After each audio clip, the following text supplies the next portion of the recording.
two people come up, and it's actually not their testimony. Their friend asked them to tell their story. So will you please welcome up Mike and Anthony.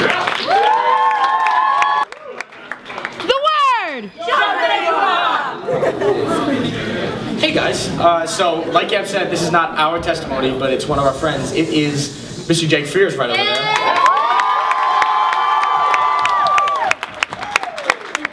And for those of you who haven't heard, on Saturday night, Jake accepted Christ into his life.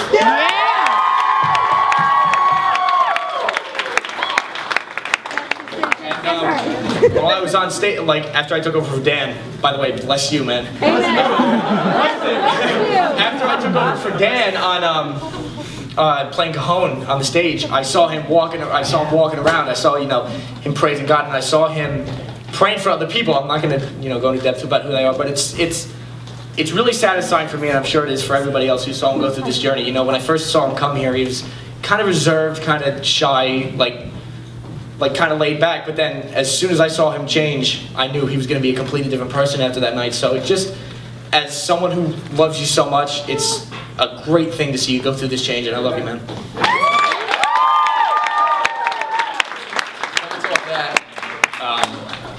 I gotta say, Jake made me cry a little bit when I looked over and he had his arms up in the air. I don't cry too often. Only when puppies get hurt. But I wanted to say we had a balcony outside our dorm, and we were talking to a couple of leaders, and I and Jake were all talking about what he should do going forward. And I look in the window, you know, and I see all these guys are all sitting on the bench for like 10 or 15 minutes, like through us talking. I'm like, man, what the heck's going on in there? We walk in, and they're all cheering for Jake. So I want to say to the men, like, you know, that's really awesome that you guys did that. You guys got to have each other.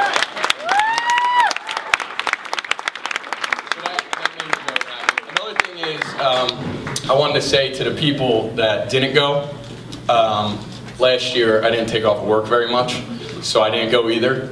And when they came back, I'm like, okay, guys, be quiet now. You know, I feel like crap, honestly. Like, you guys could, like, this night could be over, because I really felt bad. But next year is always another time to go. That's right. I had another thing to say. Hold on.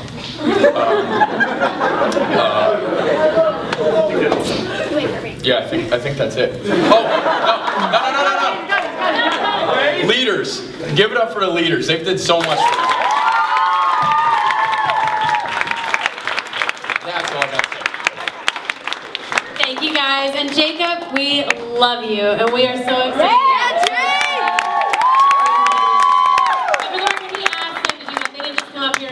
Spilling his business, okay? They asked him to do that. And I know a lot of other of you made decisions like that as well, so if that was you, we're really proud of you guys too. Give it up for those people as well.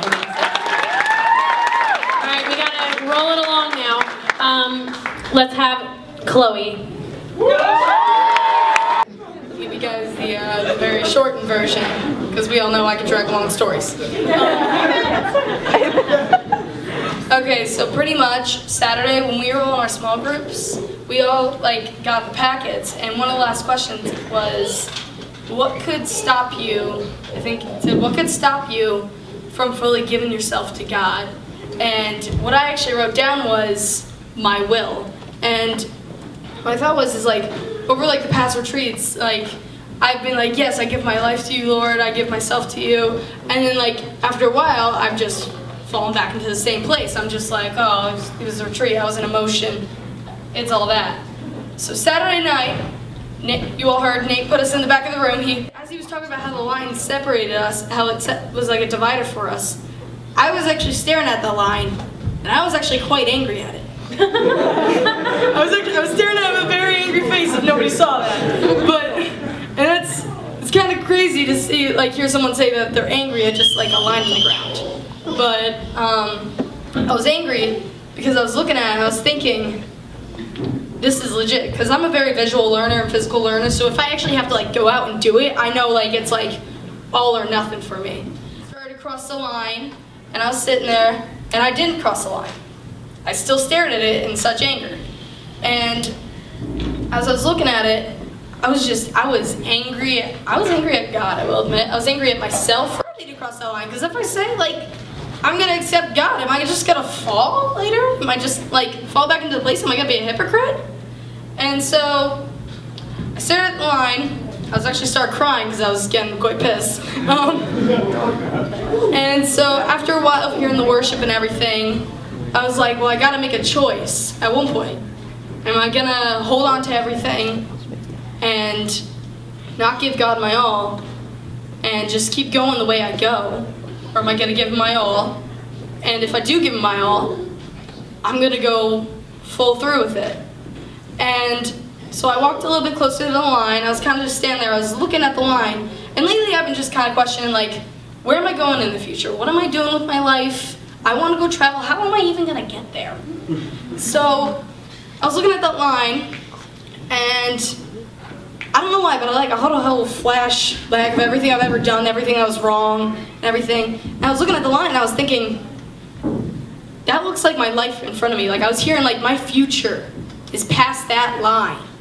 My future, and I was hearing God say, if you cross that line, I will take you to the places you go. My thought was, am I willing to give my all to that, though? To give up everything that I've done. And so I was just kind of like, I was feeling like a little bit homesick, and I was hearing the word home as I was looking at the other side of the line, too. And Rob Race actually came up, and he stood on the other side of the line, and I didn't look at his face, so I didn't know it was him. And I looked up just a little bit, like right to where like his neck kind of started, short. And so I looked at it, and it looked like a father figure to me. And he hugged me while he was still on the one side and I was on the other. And it kind of smelled like my home, like my dad. And I started crying even more because it just felt like home. And like I kind of felt like God, like as a father, and like he sent Rob as a father figure for me.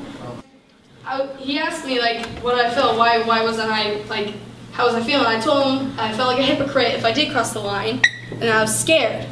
So he waited with me, and it was kind of like my entire mind was just going nuts at once, and I hear all the music getting louder and louder, and I'm just kind of like slowly like freaking out. I'm like, it's all or nothing, cross the line, you stupid idiot, just do it, just go. So at one point, I finally made my decision. I've been trying to like stay on point with like projects I've been doing, and I've been like following on them. So I got through a week of doing a project, and I was thinking, if I can get through a week of finally like trying to do that project and finish it, I can get through a week of giving God my all. If I can go through a week, month, year. So finally I crossed the line, and I just felt like I went through like a legit like waterfall, like rain thing, like I just got washed off of everything. With crying again, more crying, and Rob had to hold me for a while. I heard music in it, I just felt such happiness. And I was saying that I was looking at everyone worship, and I noticed why they were all happy, and I was like, oh my God, is this what it feels like? This is what it feels like to legit finally say to myself, I'm giving all. And I started getting all giddy, I started running and I started jumping around, and I just kind of felt, I was like, I want to touch everybody. I want to pray for everyone. And I noticed some people were crying on the floor, so I was like, okay, I can't really do that. So I kind of I started worshiping. I was like, okay, I had to get myself cooled down, get out of the emotion and think, okay, I legit have to do this now. I crossed that line, and I can't be a hypocrite to myself. I made it it's now my goal. And so so I made that, and I made sure that I made that my all. And so after that, I started thinking, I used to like to pray for people, and now I got scared. So I was like, okay, God, tell me who I should pray for, because I want to start praying for people again. So I started praying for people, going around, and I just felt such joy. And then I started dancing and stuff, and it was amazing. It was fantastic. And yeah, you can come back up. Okay, so here's the deal. Who else would ever want to give a testimony of what God did in your life on retreat? Raise your hand. Well, you already did it. Okay, cool. Here's what we're going to do. Jamela and Alex, you guys were scheduled to do one, and I know Danielle, you were thinking about it. We're going to have to do it next week because parents are waiting, and we don't want to be rude.